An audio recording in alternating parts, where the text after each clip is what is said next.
سلام عزیزای دلم، خیلی خوش اومدید، خیلی خوش برگشتین به چنل خودتون. من کامران هستم و اینجا در خدمت شما هستم. تا اینجای سال امیدوارم خیلی بهتون خوش گذشته باشه و به هر حال استراحت خوبی کرده باشید.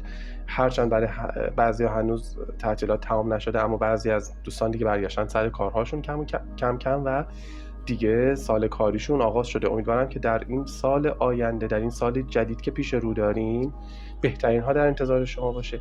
قرار هستش که یک انرژی خوانی بکنیم، یک در واقع فال بگیریم به نیت این که ببینیم توی ذهن پارتنر شما چی میگذره، اینکه اصلا حال و روز پارتنر شما چیه، اینکه اصلا به شما و به بودن شما چجوری فکر میکنه، آیا خیلی جدیه قضیه براش یا نه، و اینکه نبودن شما رو میتونه تحمل بکنه و اگه قرار باشه شما یک روزی نباشید و اگر بعضی از دوستان رابطهشون شکراب شده و الان در حال حاضر یه جورایی کات هستن، آیا پارتنرشون از این وضعیت خوشحاله یا نه، همینطوری به هر حال سردرگم و پریشان و خاطرش مکدر و حالا باید بریم جلو ببینیم که داستان به چه شکل هست. پس این رو ما به نیت پارتنر شما میگیریم و حال و روزش، حال و احوالش، ببینیم که داره دقیقاً چه میکنه با خودش، با افکارش و برنامهش چیه. برنامهش اینه که آیا به شما برگرده یا نه خیلی براش مهم نیست، حالا رفته که رفته مهم نیستی، بریم سراغ یکی بعدی. خب مطمئنا برای بعضیا اینطوری خواهد بود، اما خیلی ها به هر حال رابطه‌ای که شروع میکنن خیلی رابطه‌ای هستش که براشون مهم هست و خیلی بهش ارزشمند هست اون کیس برای اون شخص خاص. بریم ببینیم که به چه شکل هست. نیت بفرمایید، انرژیاتون رو برای من بفرستید دوستان عزیزم، همسو به هم انرژی بشیم و در یک ارتعاش قرار بگیریم. امید به خدا ببینیم که با کمک فرشتگان تاروت قراره که چه چیزی رو ما امروز از این کارت ها، از دل این کارت ها در بیاریم.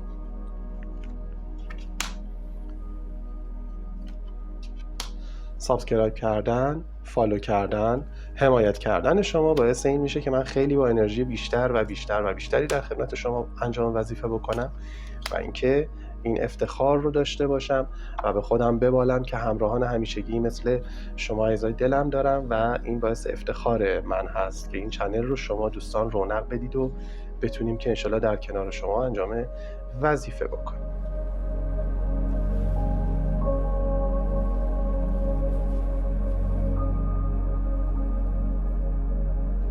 ببینید این پارتنر شما خیلی علاقه‌مند به این هستش که خیلی چجوری بگم، یه غرور زیادی شاید داشته باشه، خیلی خودمانی بخوام بگم اینطوریه که خودخواه، شاید خیلی میخواد بگه که آره من دیگه مثلا اون حرف آخر رو تو رابطه من میزنم و اینکه وقتی که در واقع با شما هست خیلی حسوده. یعنی حالا این حسادت، میدونید حسادت وقتی دو تا آدم با هم هستن و خیلی حسادت میکنن به هم یا درباره هم، به خاطر این هستش که دوست داره طرف شما رو.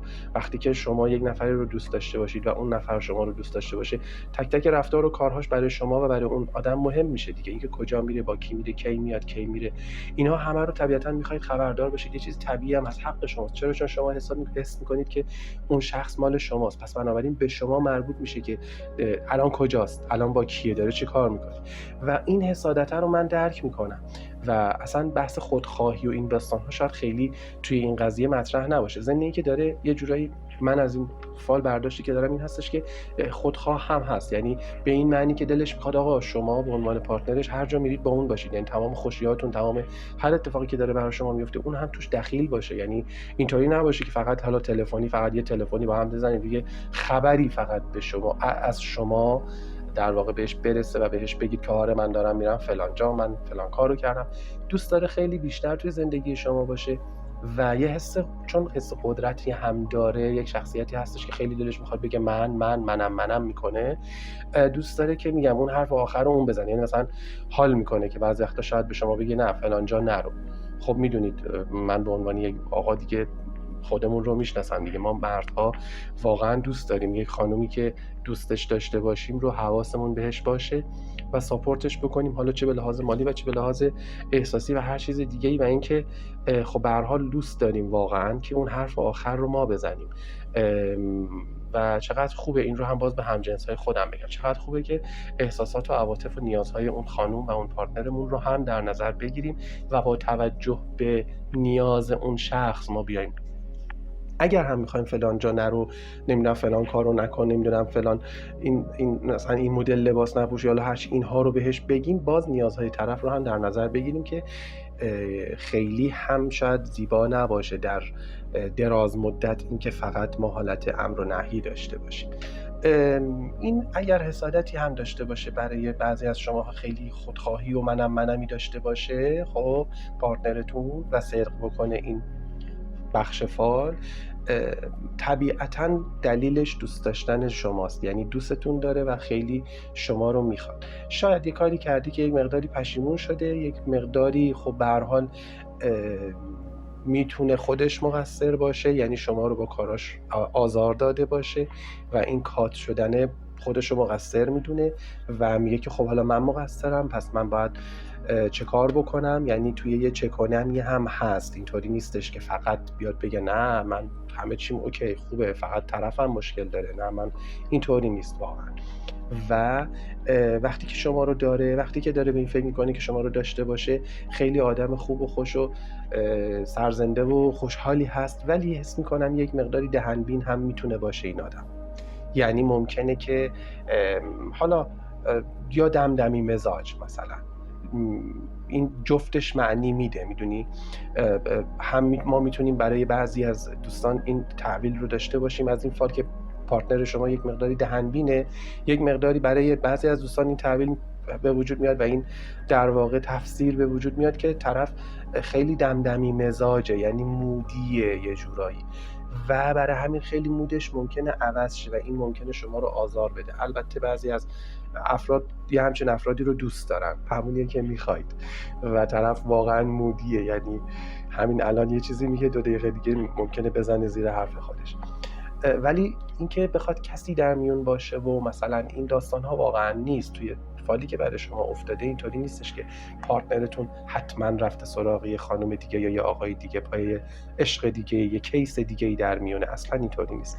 خودش با توجه به شخصیتی که خودش در خودش میبینه حتی به این نتیجه رسیده که یه جاهایی خب منم مقصر بودم، یه بالاخره یه گندی زدم که دیگه حالا این خانم یا این آقا من سرد شده، میدونی چی میگم. و میگم حسش به شما این هستش که با داشتن شما به همه چی میرسه، با داشتن شما به همه خواسته هاش میرسه، خیلی به آرامش میرسه، خیلی چون شما رو دوست داره. خب وقتی که ما در کنار یک کسی که دوستش داریم هستیم، خب کلی هورمون های شادی آور و نمیدونم سروتونین و فلان و این داستان ها ترشح میکنه و ما توی اون لحظات خوشبخت ترینیم. تلاش داره میکنه که رابطه رو درست بکنه، میخواد به شما برگرده و شما هم به نظرم کوتاه بیایید خوبه. اما طبیعتا این رو هم میگم باز در نظر بگیرید، یه مقداری مودی هست، ممکنه 2 روز دیگه همین آش و همین کاسه باشه، ولی اگر این اتفاقها افتاد، فال داره به شما میگه این شخص به خاطر خیانت کردن این حسال رو به شما نداره. یعنی اگر هم مثلا باهاتون امروز دعواش میشه، یه چیزی میگه، نه به خاطری که یک بک‌گراندی پشتش هست و یک کسی پشت این قضیه ممکنه باشه توی ذهنش. ممنونم از اینکه همراهی کردید امروز هم، خیلی متشکرم. امیدوارم که این فال برای شما مفید بوده باشه. منت بذارید سابسکرایب کنید، لایک بفرمایید و کامنت و اینها، و اگر بذارید که دیگه چه بهتر، باعث بهتر دیده شدن ویدیوها میشه و من هم از شما ممنون خواهم بود. البته اگر هیچ کدوم از این کارها رو هم نکنید، باز هم منتتون به سرم. مرسی که نگاه کردید، فدای شما بشم.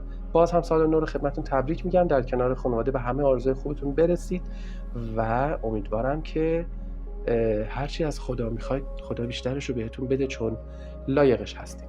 در پناه خدا باشید، دست خدا به همراهتون و خدا نگهدارتون باشه.